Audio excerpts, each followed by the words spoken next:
Good morning, students. Today I'll take the third chapter from First Flight, Two Stories About Flying. The chapter Two Stories About Flying is the combination of two inspiring stories, his first flight and the black aeroplane. So today in this video I'll cover the first part, that is his first flight, written by Liam O'Flaherty. About the author, students, you must remember the name of the author because it can be asked in your exam. Liam O'Flaherty was an Irish novelist and short story writer and a major figure in the Irish literacy renaissance. He was a founding member of Communist Party of Ireland. Before starting the explanation, I'll give you the brief introduction about the chapter. This is a beautiful and interesting story about a young seagull who is afraid to fly for the first time. The writer gives a beautiful narration of the story about how the bird overcomes this fear. Through this story, the author unleashes the importance of self reliance in life. Students, now I'll explain you the entire story line by line. The young seagull was alone on his ledge. The young seagull is a kind of a bird that lives near the sea and has short legs and long wings.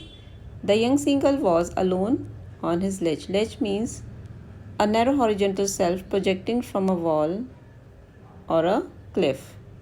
His two brothers and his sisters had already flown away the day before. His sisters, the young seagull's sisters and brothers, they had already flown away the day before. He had been afraid to fly with them, and the young seagull was always afraid to fly along with them. Somehow, when he had taken a little run forward to the brink of the ledge and attempted to flap his wings, he became afraid. Whenever he tried to fly and he ran forward to the brink means edge, at the corner of the ledge, and attempted to fly, he always became afraid, became frightened. The great expanse of sea stretched down beneath, and it was such a long way down, miles down. The young seagull was on the cliff, and while looking at down, he was looking at the great expanse of sea, the white sea stretching down beneath, and it's a long way, miles way to go down. He felt certain that his wings would never support him, and he was sure that his wings were not enough to support him to fly. So he bent his head and ran away back to the little hole under the ledge where he slept at night. So, thinking this, that his wings would not support him, what he did, he ran back to his hole, his nest under the ledge. Even when each of his brother and his little sister, whose wings were far shorter than his own, ran to the brink, flapped their wings, and flew away. Although his sister and brothers, who were younger to him, their wings were also shorter than him, they flapped their wings and they flew away. He failed to muster up courage. Muster means gather. He failed to gather up the courage to take that plunge which appeared to him so desperate. He failed to gather the courage to take a jump. Plunge means jump, which appeared to him so desperate. Desperate means hopeless. He became hopeless because he was not able to gather the courage to fly. His father and mother had come around, calling him shrilly, upbraiding him, threatening to let him starve on his ledge unless he flew away. But the life of him, he could not move. So his father and mother, they came around him and calling him shrilly. Shrilly means in a high pitch they were calling him, upbraiding him. Upbraiding him means scolding him and threatening him that they would not give him food and he would die with a starve on his ledge unless he flew away. But for the life of him, he could not move. Even after trying hard, he could not move. There was 24 hours ago. Since then, nobody had come near him. So he was left all alone on the ledge, starving for 24 hours, and nobody had come near to him. The day before, all day long, he had watched his parents flying about with his brother and sister, perfecting them in the art of flight, teaching them how to skim the waves and how to dive for fish. All day long, he watched his parents fly with his siblings and teaching them how to skim the wave and how to dive for fish, how to dive for food. They are his parents were teaching the art of flying or the art of hunting food to his siblings. He had in fact seen his older brother catch his first herring and devour it. In fact, he had seen his older brother catch his first fish, herring is a kind of fish, sea fish, and devour it and ate it quickly, standing on a rock. And he was watching all this thing when he was standing on a rock, on a ledge. While his parents circled around and raising a proud cackle, and his parents and his siblings they felt proud, and they had made a circle and they were making a proud cackle. Cackle is a kind of sound.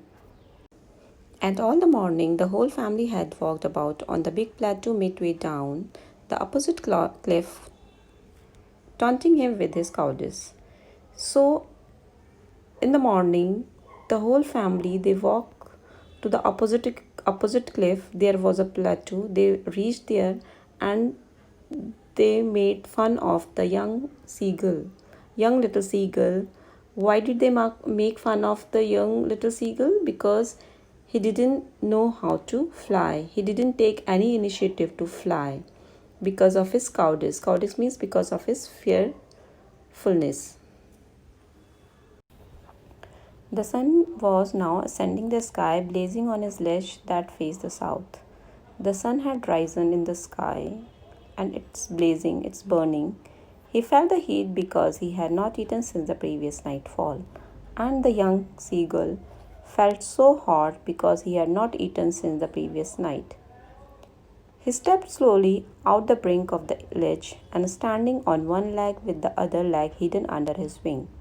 And he stepped slowly out of the corner of the ledge and stood in such a way that he had hidden his one leg under his wing. He closed one eye, then the other, and he closed his eyes. He closed his both the eyes and pretended to be falling asleep. Why did he pretend to fall asleep? Because he wanted to gain the attention of his family. Still, they took no notice of him, but still, they didn't notice him. He saw his two brothers and his sisters lying on the plateau, dozing with their heads sunk into their necks. And on the opposite side, on the opposite plateau, what did he see? He saw his brother and sisters were sleeping, their heads were under their neck. His father was preening the feathers of his white back. And his father was preening means cleaning, and his father was cleaning the feathers with his beak. Only his mother was looking at him. She was standing on the little high hump on the plateau. So only his mother was looking at him because she was standing on the little high raised part on the plateau. Her white breast thrust forward and she was leaning forward. Now and again she tore at a piece of a fish that lay at her feet. She was tearing a piece of a fish that was at her feet and then scraped each side of her beak on the rock, and then she was scraping means rubbing her beak on the rock. The sight of the food maddened him. So on seeing the food, the little young seagull became mad because he was hungry from last night. How he loved to tear the food that way. And he also loved to tear the food that way, scraping his beak now and again to wet it.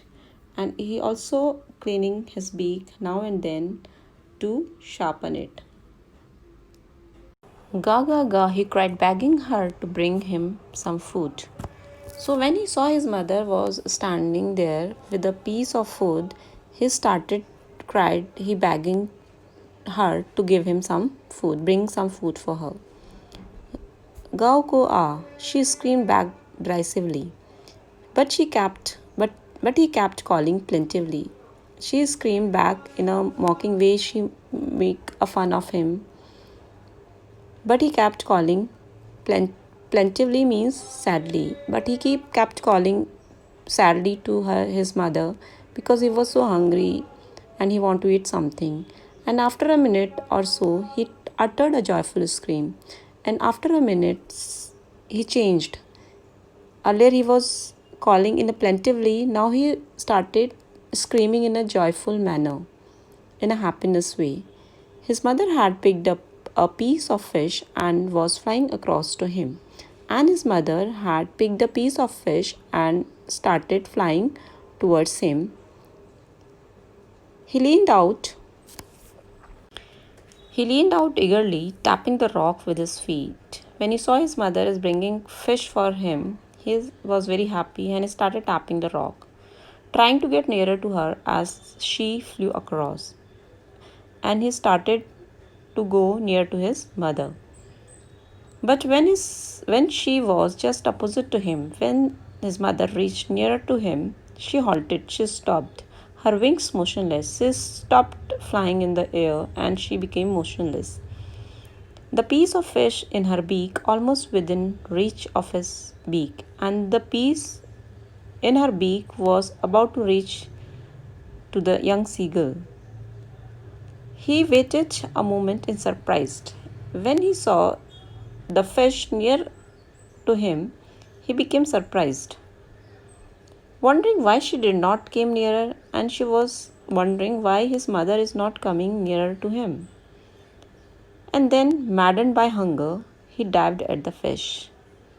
As he was hungry from last one day, he became maddened by hunger and he didn't think anything and he dived at fish. He jumped at the fish. With a loud scream, he fell outwards and downwards into space. With a loud scream, and he started screaming, and he fell outwards and downwards into space, into the air. Then a monstrous terror seized him, and his heart stood still. And his heart became still, and he was horrible. He was seized by a horrible terror. He could hear nothing. He was not able to hear anything. But it only lasted a minute. And this was for a minute. This happening was for a minute. The next moment he felt his wings spread outwards. Then the next moment he started feeling that his wings are spreading outwards. Means his wings started moving. The wind rushed against his breast feathers, then under his stomach. He could feel the air against his breast feathers and stomach and against his wings. He could feel the tips of wings cutting through the air. He could also feel that his wings are started cutting the air. He was not falling headlong now and he was not falling down. He was soaring gradually downwards and outwards. He was flying gradually downwards and outwards. He was no longer afraid. Now he had no fear of flying. He just felt a bit dizzy. He just felt a bit unsteady. Then he flapped his wings once he soared upwards. Then he started flapping his wings when he soared. Soared means flying upwards. Ga ga ga, ga ga ga, gao kol ah. His mother swept past him, her wings making a loud noise. So his mother is in excitement making a sound and just past him. He answered her with a scream, and the little young seagull also answered her with a scream. Then his father flew over him and screaming. Then they all were in excitement. They were screaming because now the young seagull started flying. He saw his two brothers and his sisters flying around him. Then afterward he saw his brother and sister were also flying around him, curveting and banking the soaring and diving. Curveting means moving with an action, banking, flying with one wing higher than the other, Soaring means flying upwards and diving. So all his brothers and sisters around him, and they were doing all these actions. Then he completely forgot that he had not always been able to fly. Then he completely forgot that he was frightened to fly and he was not able to fly, and commanded himself to dive and soar and curve, shriekly shrilling.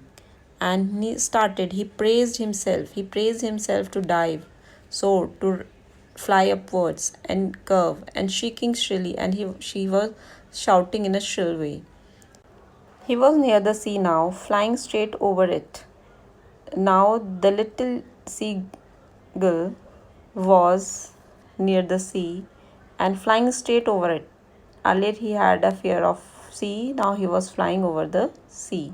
Facing straight out over the ocean, he saw a vast green sea beneath him, and he saw there was a vast green sea beneath him. He was just flying over the sea with the little ridges moving over it. Ridges means wavy edges. And he turned his beak sideways, cawed amusedly, and he made a cawing sound. His parents and his brothers and sister had landed on this green flooring ahead of him. So his parents and his brothers and sisters had landed on the green sea ahead of him. They were beckoning to him, calling shrilly. They were calling him shrilly in a high pitch, in a shouting way. He dropped his legs to stand on the greasy. His legs sank into it. The moment he dropped his leg to stand on the green sea, his legs sank into it and his legs sank inside the water. He screamed with fright and attempted to rise again, flapping his wings. And he screamed, he shouted with fright in a frightened way, and attempted to rise again himself while flapping his wings. But he was tried, but he was tired and weak with hunger, and he could not rise. But he was tired and he didn't eat food for one last 24 hours, and he became weak, and due to the hunger he could not rise. The little seagull was exhausted by the strange exercise. His feet sank into the green sea, and then his belly touched it, and he sank no farther. And his feet sank into the water, into the sea, but his belly just touched the surface of the sea. And he sank no farther, and he didn't sink. He was floating on it, and around him his family was screaming, and he was started floating on the sea surface, and he was surrounded by his family. They were screaming in joy, praising him, and their beaks were offering him scraps of dogfish, and they were giving him a scrap of dogfish. He had made his first flight. So this is the way the seagull had made a first flight. So student, this was the beautiful story of a young bird who initially had a fear to fly, but due to hunger he overcome with his fear and showed his courage, confidence, and was able to fly. Similarly, the same way, if you have fear in you, you cannot do anything in your life, but if you have courage, confidence, you can achieve anything in your life.